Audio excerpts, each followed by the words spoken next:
داره چې په سنتو باندې سم نه مکروه الوجه مخ ته ډېر بدرنګ دی، داسې بدرنګ مخ دی چې زه کله ته وګورم نو دا طبیعت مې خراب شي. نور بدرنګوالي حسن او جمال ته نه وي، دا طریقې شرعي سره دی. ګوره دا مخ نه جوړ، ګوره دونه غټ غټ برید تا پرېښي دي، نو برید کول سنت دي او د سنتو مخالفت چې کوي نو دوه څیزونه دي، ستا قیدې دي او ستا ویناګانې دي. هغه دا دی چې د سنتو مخالفت ته کوې نو یا به د سنتو د مخالفت ته وجې نه په بدعت کې پروزي یا به په کراهت کې پروزي. نو چې د سنتو مخالفت کوې نو یا بدعتي کېږي او یا مکروه پېږي. نو مکروه الوجه غونتې شکل دی چې په معنی د دې سره چې ډېر زیات بدرنګه غونتې راغلی دی. اگر چې دا خبرې څه دونه څه ضروري نه دي راغلی، خو لږ دا برید ته کم که نو انشاءالله بیا به ښایسته ښکاري زمونږ ورورې. او خفه کېږه مه زما په خبرو باندې، ما نه کشر یې، زما نه به کشر یې انشاءالله. زما په خبرو مه خفه کېږه. شهر بخاري غونتې کتاب قیام رمضان ته تراویح ویلي دي. نو چې امام بخاري چې هغې ته ستا نه پلار رسي او نه دی ورته نیکه رسي، دا کم چې بل لګیا دا څوک چې ټیټریل وي قرآن ورسره لاس کړي، قرآن ورسره ظالم یا کوم ځای کې لاس کړي، موبایل ورسره لاس کړي. بله دا وي چې د قرآن او د حدیث نه لګي. د مسلمان بیا قرآن خو درته وایي، قرآن تاسو قرآن وایي، زه قرآن وایم. قرآن خو درته وایي خو ترجمه قرآن درته وایي خو ترجمه درته تیراواله کوي. قرآن درته وایي خو ترجمه درته باجوړی کوي. قرآن درته وایي خو ترجمه درته اورمړی کوي. نو قرآن او حدیث وی خو ترجمه درته اورمړی کوي. زمونږ جنجال پرې اورمړی کې نه راغلی دی چې ترجمه درته درواله او تیراواله او اورمړی کوي.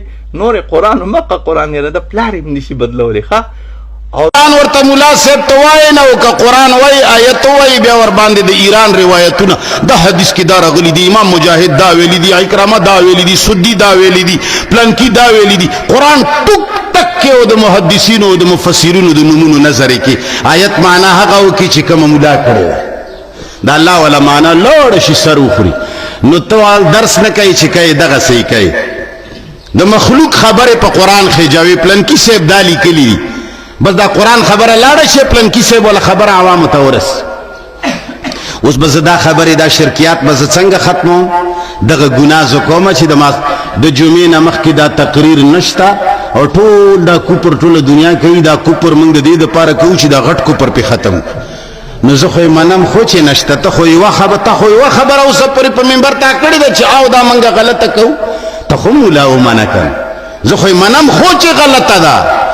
ته کمانه د څومره خبرو پوښتنه کوي چې دا نشته دا نشته، هغه ټولې زه منم چې نشته، خو ته خو یې ومنه چې نشته که نه.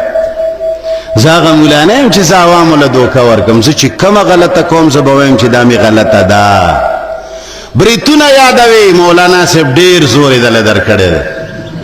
خرلی نه شمه کني ستا د خوشحالولو دپاره به مې خرلي وي، ځکه یې نه شم خرلی چې په تا هم ډېرې ښځې وغولېدې بیا به په ما هم وغولېږي. مکه چې رانه یریږي خو چې وایي چې بدماش ته سره نږدې کېږي به نه. تا له خو چې در نږدې شوي نه وي بیا کار خراب وي، الله دې رحم وکړي. نو زه خو دا منم چې زما بریتونه د شریعت خلاف دي. الله دې ما معاف کړي، الله دې ما معاف کړي. دا د سنتو خلاف دي. زه چاته دا نه وایم چې زما په شان بریتونه پرېږده، خو پریښي مې ملا تاله دي، صرف تاله مې پریښي دي، تا پې سوځوم. نور زه ښه پوهېږم چې دا د شریعت خلاف دي. ته خو یو شی ومنه چې زما د شریعت خلاف دی. ته خو څه پورې یوه خبره ونه منله. زه خو هره خبره منم چې دا مې غلطه ده، دا مې غلطه ده، دا مې غلطه ده. ته خو د سره غلطې ته غلطه وایې نه. نو الله فرمایي ان اعبدوا الله واجتنبوا الطاغوت. خبره د یو الله منه. څوک چې درته وایي چې دا شی رسول الله مقرر کړی دی، وایي چې رسول الله اله، رسول الله خدای، رسول الله هیڅ شی مقررول نشي. وما علیک الا البلاغ.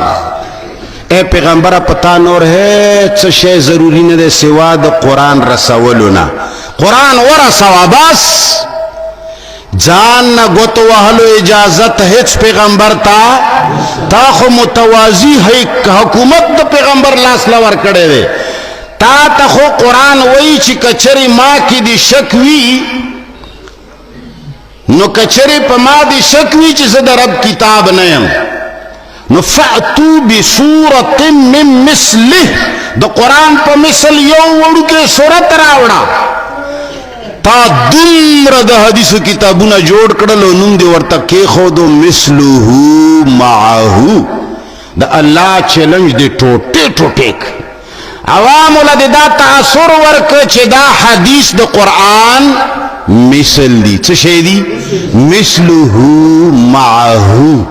قرآن وی فأتو بمثله فأتو بسورة من مثله د یو صورت د دې مثل راوړه مخلوقه نر به دې وګڼم. پیغمبر مخلوق نه دی؟